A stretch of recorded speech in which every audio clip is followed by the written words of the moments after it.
Direct care workers are the people who have made it their life's work to provide daily services for our friends, neighbors, and family members with developmental disabilities. They work at agencies like Abilities First, Anderson Center for Autism, and New Horizons Resources. The agencies are funded through Medicaid reimbursement, but those funds have not kept up with the cost of living, making it increasingly difficult for direct care workers to make ends meet. On Monday, State Assemblyman Kieran Lalor held a press conference to draw attention to the plight of direct care workers and is pushing for an additional $45 million to be added to the state budget to support wage increases. In the case of direct care workers who care for the most vulnerable in our society, I am calling for more spending, and I'm joining with my colleagues to call for more spending. 10% of these positions are opened.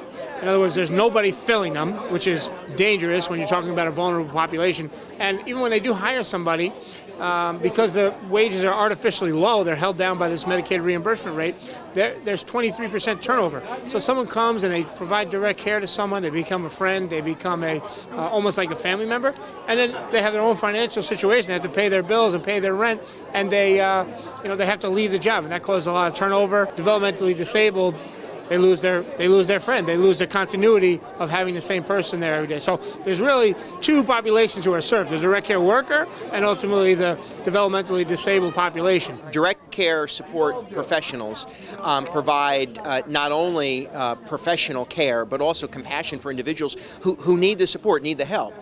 These individuals deserve an adequate wage, and the fact that this state has seen wages increase for professions that aren't providing the same level of care and responsibility, really is a tragedy. This is not a cashier job. This is not a low-stress, low-skilled entry-level job. I mean, these people care for human lives. They're literally human lives, vulnerable human lives, hanging in the balance. They're high-stress jobs, emotional jobs, and as I said before, the pay rate is artificially low. This reimbursement is keeping it lower than it would demand on the open market.